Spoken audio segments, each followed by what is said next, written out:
Welcome to part 2 of 22 Sounds album highlights of 2022. This is my little list of albums that I thought really stood out in 2022 that I really loved. And part 1 is already on our channel, so check that out as well. And I just wanted to split it up so it wouldn't get too long. And of course, just like every music list, every art related list is very subjective. That's the beauty of music, you can't really measure it, so it's all just about what touches you, what do you like, what don't you like. And so these are just some albums throughout the year that I really enjoyed, and it's of course just a selection of them. There's many more good albums that came out throughout the year, so let me know in the comments, what do you think? What were your album highlights of the year? What do you think about the records that I'm talking about here in this part and in part 1 as well? Of course, follow us on Instagram and Facebook, subscribe to our channel, all those things. We're 22 Sound, for those of you that don't know us. We're in Mandeville, Louisiana, record store right outside of New Orleans. So if you're in the New Orleans area, come visit us, of course. If you're too far away, you can visit us online too. It's 22soundrecords.com, and you can order from us. I'll put in the video description the order links to the records that I talk about here, but of course there's many more as well. All right, so let's get part 2 started with Ithaca. They Fear Us. Yeah, I'm kind of surprised I'm talking about a metalcore album in the 2022 album highlights list, because I kind of thought metalcore was a little bit done, at least like that metalcore of that kind of 2000s type, with, you know, hardcore shouting in the verses, pretty choruses, metal riffing, that kind of stuff. It seems like it got a little bit too much like a formula after a while. There were a lot of bands doing that and it got a little bit boring, but it seems like in the last few years there is a bit of a comeback of this style, and this is an album that really got my attention. Really like that. I thought they did this type of music really well and kind of made it fresh sounding. Didn't sound like a throwback to 20 or so years ago. It's a really great album. There's, of course, all those trademarks are in there. The kind of metal riffing, but the riffing, I gotta say, is at times kind of prog math metal influenced even, but in a tasteful way. It's not too much. There's some moments where you're like, oh wow, these guys can play, but it's not just like showing off type stuff. It always serves the song. It never feels like they're just throwing in something kind of off, or not off, but you know, kind of unusual just to show what they can do. It really always serves the song. It always keeps the intensity, the energy level up. And of course the vocalist, probably gonna mispronounce her name, Jamila Boden Suz.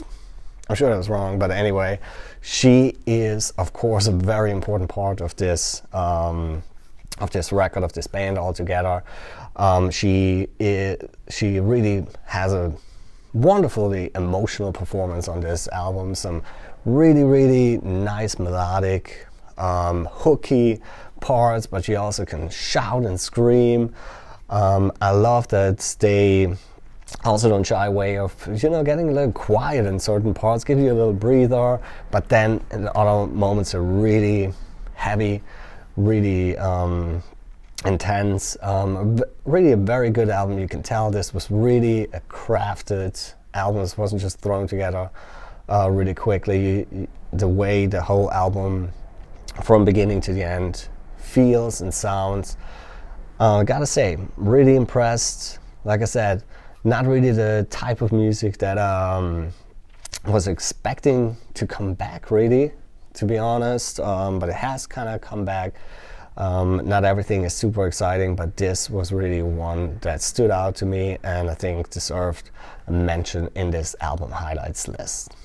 Next up is an album that got really a lot of hype around it, and I'm guessing of all the albums that I mentioned here, probably on most other 2022 album lists as well. It's Wet Legs, debut album, self-titled. Yeah, it was just a really fun album, I gotta say. They kind of owned 2021 with Chase Long. That was such a big hit, and so they were already really well known, kind of indie rock's new darlings before they even put out a full record. So it was a lot of pressure on them when you think about it to follow that up.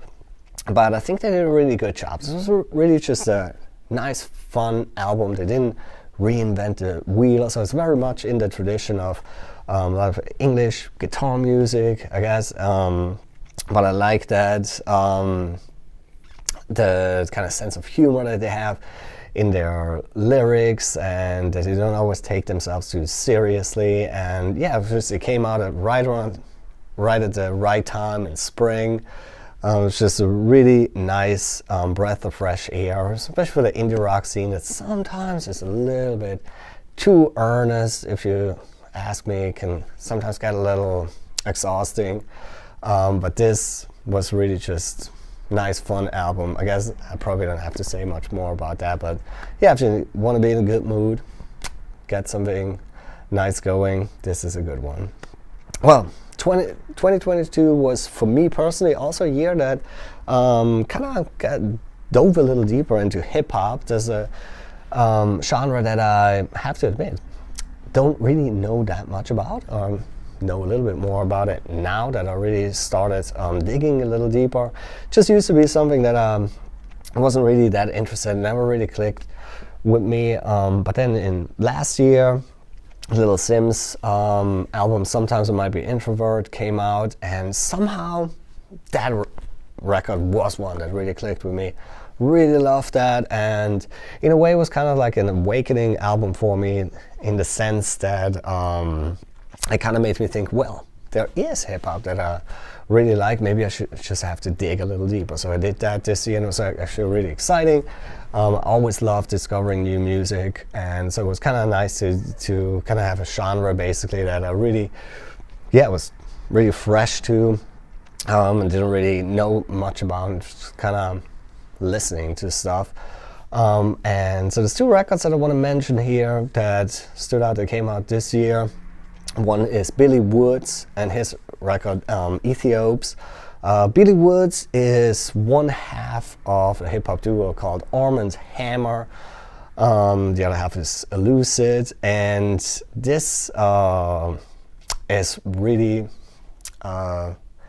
it sounds so different than a lot of the hip-hop that I kind of was exposed to, I guess, before, that really stuck with me.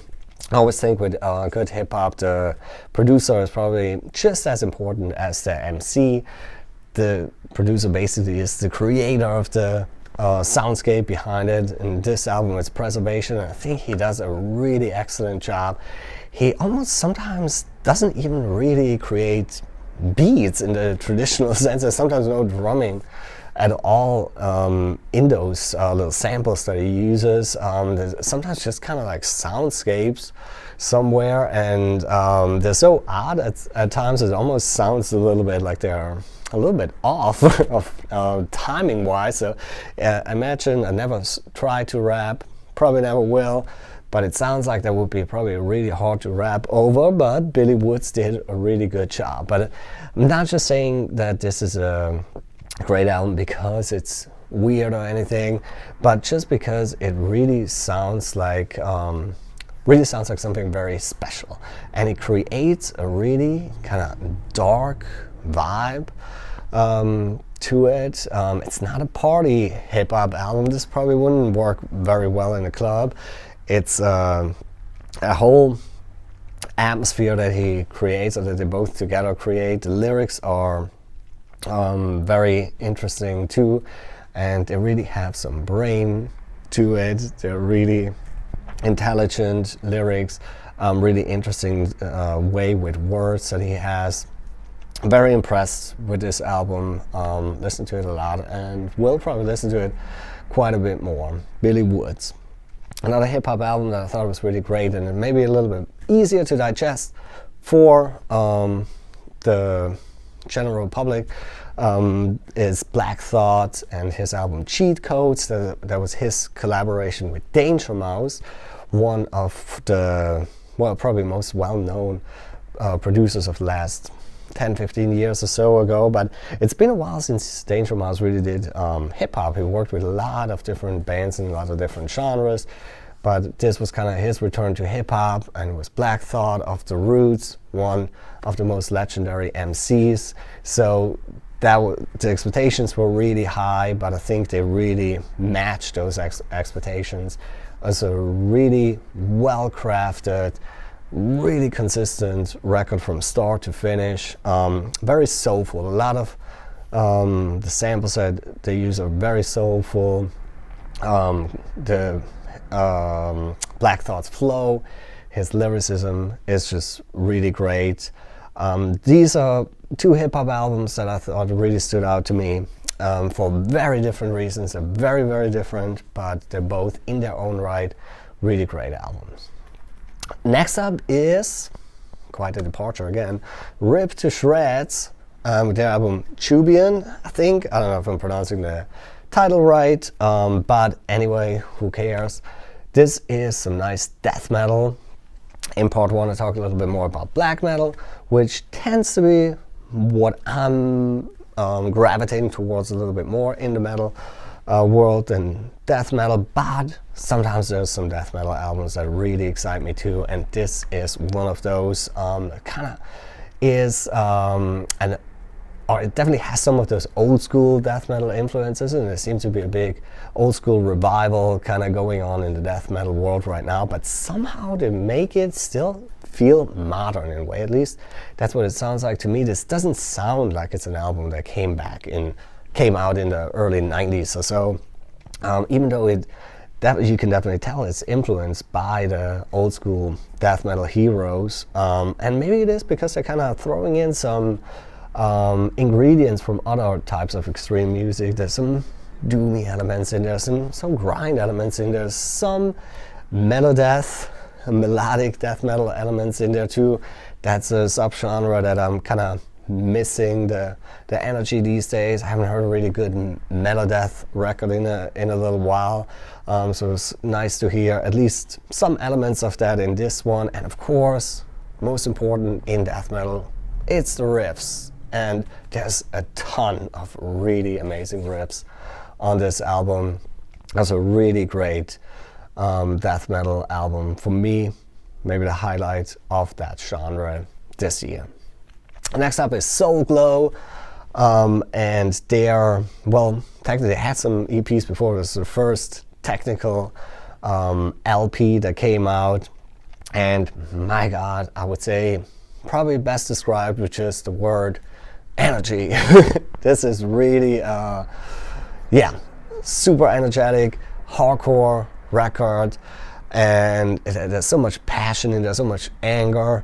It's a political album, but it's also really personal, and it just seems really, really honest, and it's just like hardcore should be. It should be full of energy, it should be full of rage, and you have all that in here. And hardcore, of course, is kind of defined by its simplicity to a certain degree, so it's hard to really, after all these years, come up with something that really sounds fresh and new, but somehow they figured out a way to do that.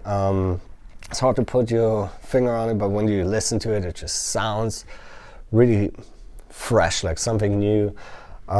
Pierce Shorten just screams and screeches through this album. It's absolutely amazing, and they do put some, this is really a hardcore record. It's not like a crossover or something. I would really call this hardcore, but there are some ingredients of other genres in there that kind of break it up a little bit, make it to where it's not monotonous, and I think that they really do a good job at that. Just put just enough sprinkles of other stuff in. There's some hip-hop elements on it. It's a song that's really basically a full-on hip-hop song, but it kind of gives you a little breather through this relentless energy of this album. But really, absolutely amazing. I thought within this genre, definitely one album that really stood out to me, Soul Glow. And the last album on my little list, like I said, they're not in any particular order. I'm not saying this is the best one or any of the other ones are the best ones. They're really just all albums that really stood out to me. I didn't want to rank them, but the last album that I have is Dream Unending, Song of Salvation. Putting this at the last one because it came out really late in the year, and it's kind of the perfect soundtrack to this time of the year, kind of when it gets a little colder, a little darker, and it is, I guess I would describe it as a death doom record. And I have to say, I'm usually not too big into doom metal or even death doom at all, but I'm glad I checked these guys out. Their record from last year, Tide Turns Eternal, I think is what it was called, was already really great, but I think this was even a step forward. I didn't really expect them to have a follow-up this quickly, but what makes it so special to me is the guitar work on it, and it makes it to where an album that in a genre that I'm usually not that much into makes it so enjoyable to me. It's just the guitar is so, I have to say, beautiful at most times. It's of course heavy. It has the heaviness of doom that you have to have. The death comes from, I guess, the growls, but I would recommend, if you really like great guitar work, it's not so much about like shredding type work. It's not so much about, hey, look what this guy can play from a technical point of view, even though technically he is very good too, but it's more the way he conveys emotion and really creates a wonderful vibe on this record that's so impressive to me. Even if you don't like growl vocals, maybe give this one a spin, because really there's a lot of instrumental parts in it. The songs are really long. I think it's just 5 songs, but it's still definitely a full-length album, and it's really an album that you can kind of get lost in, that really just creates a vibe that you can kind of get into. And yeah, like I said, I think for the most part it's really just beautiful, great playing, beautiful melodies, and yeah, really something special that they created here, I found, and a great way to finish the year. It is kind of dark, of course, but somehow it still gives me a really positive feeling. It's kind of still a cozy feeling in a way to it. Probably the only one that describes this album as cozy, but anyway, give it a spin and see what you think. All right, so this was my list, and I really wanted to just say, comments are more than welcome. Would love to hear what you think. What were your highlights of the year? What do you think about the picks that I made? And like I said, I'm sure as soon as I upload this, I'm probably gonna think of an album that I'm like, man, why didn't I include that? But hey, had to cut it somewhere. Didn't want to make it too crazy long. But yeah, let me know what you think, and of course subscribe to our channel, and more importantly, visit our store. We have lots of records here in a big variety of music genres. If you can't make it to the store, we sell online as well, 22soundrecords.com. And yeah, support the independent record store culture, and we'll be listening to lots of new, hopefully really great music next year as well, I'm sure. Thank you very much for watching. I really appreciate it. See you around soon.